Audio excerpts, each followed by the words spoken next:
এটা যদি আপন সন্তান কবরের মধ্যে যখন বাবা মুখের মধ্যে হাত লাগাবে, জীবনের শেষটা হাত লাগাবে, ওই ছেলে যদি মার মুখের মধ্যে জীবনের মধ্যে শেষ আর ধরতে পারবে না, মার মুখের মধ্যে হাতখানা লাগায়, মার মুখখানা যখন কেবলার দিকে করবে গো, বাবার মুখখানা যখন দিকে করবে,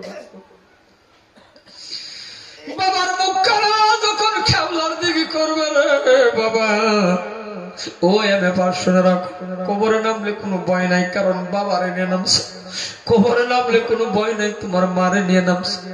তোমার মার মুখের মধ্যে তোমার জীবনের দুইটা হাত একবার শেষ পারের মতন লাগায় মুখখানা যখন কেবলার দিকে করলাম, তোমার মনে পড়ে যাবে, আল্লাহ গো আমার মার মুখের মধ্যে জীবনের শেষবারের মতন হাতটা আমার বাবার মুখের মতো জীবনের মধ্যে শেষবারের মতো লাগাইলাম, পশ্চিম দিকে করলাম। মুখটা বাবা জোরে লাগাই ঘুরাইবেন না, কারণ অন্য মানুষ বাবা কোন সময় দিব তার চিন্তা, কিন্তু আপন সন্তান আস্তে আস্তে করে বাবার মুখখানা পশ্চিম দিকে ওই টান্ডার মধ্যে সন্তান কেঁদে ফেলবে, চোখের পানি বাইর হবে। সন্তান যখন কাঁদবে আল্লাহ পাক বলেন, কান্দিস না রে, তোর বাবার মুখখানা পশ্চিম দিকে করার সময় কেন কাঁদছ? প্রত্যেকটা সন্তানের চোখ থেকে এই সময়ের মধ্যে পানি যখন বাহির হয়ে যাইবে, আল্লাহ পাক বলে, বান্দারে কান্দিস না, কবরের মধ্যে দাঁড়ায় দাঁড়ায় তোর বাবার জন্য কান্দিস, তোর মার জন্য কান্দিস। সন্তান রে, কবরের থেকে উঠে তোর বাবা মার জন্য আমি জান্নাতে বিছনা বিছায়া দিব। কারণ বাবা যার নাই সে বুঝতে পারবেন, মা যার নাই সে বুঝতে পারবেন রে বন্ধু। কারণ বাবা যার নাই সে বুঝতে পারবেন, থাকলে তো দাম দেন না, বুঝবেন কোন দিন চলে যাবে। যেই দিন মনে রাখবেন দুয়ার বাজার বন্ধ হয়ে গেছে, বাবা মা যেদিন চলে যাবে বাবা আর দুয়ার বাজার আপনার জন্য নয়। আর বাবা মা জীবিত গো, আপনার জন্য দুয়ার সব খোলা। কারণ রাস্তাঘাট আপদ বিপদ পড়বে না, কোন মুসিবত পড়বেন না, বাবা মা দোয়া করলেন। রিন্দারের মধ্যে পড়বেন না, বাবা মা দোয়া করলেন। বাবা মার খিদমত করে যদি রাজি করতে পারেন সন্তান, আপনি জান্নাতি। আর যদি বাবা মা চলে যাও, ওই দিন বুঝবেন গো, দুনিয়ার হাজারো মানুষে আপনি বাবা ডাকবেন আর বাবার মতন লাগবে না, দুনিয়ার হাজারো মানুষে মা ডাকবেন আর মার মতন লাগবে না। যদি লাগতো রে, কত মানুষে বাবা ডাকলাম আপন বাবার মতন হয় না, কত মানুষ মা ডাকলাম আপন মার মতন হয় না।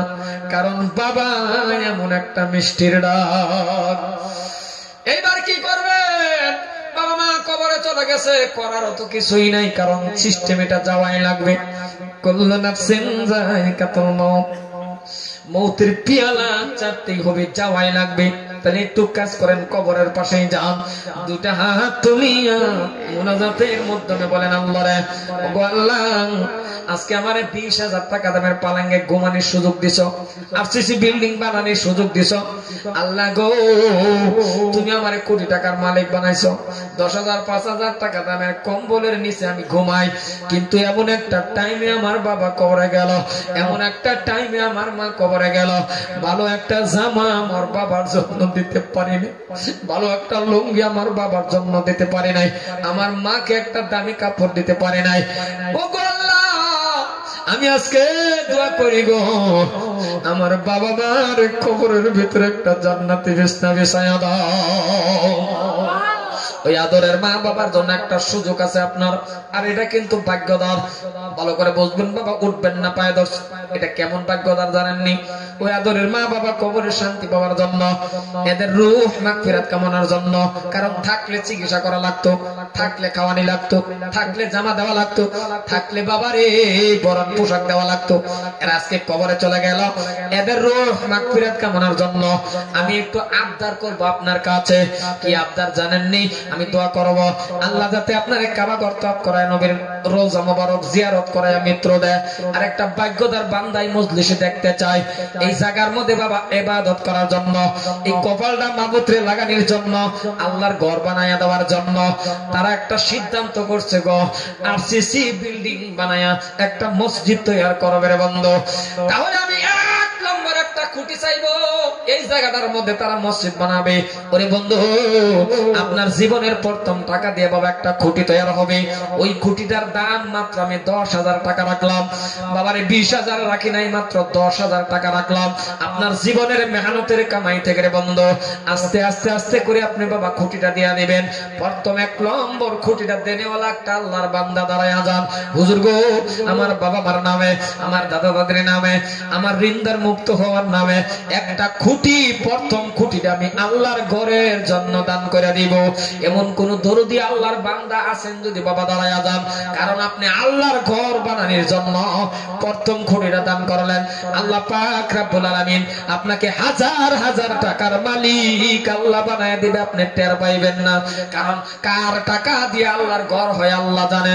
একটা মানুষ আছেন কি মজলিসের ভিতরে, একটা লোক দাঁড়ায় যান, 1 নম্বর খুঁটিটা দেনেওয়ালা। বিস্তারিত করবার সময় নাই।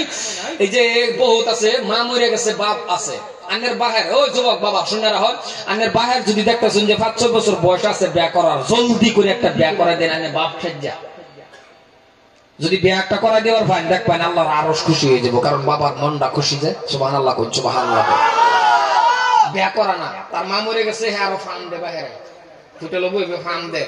আমার বাপ বিরাট বলা, আমার মা 10 বছর ধরে মরছে, কোনদিন বাবা ব্যায়াম নামলো না। বাহে কো আমার অন্তরটা তুমি জানো, নামলো না আমি তো নাম লইবার চাই, তুমি আটকা দেও। জলদি করে বিয়া করে দিবা।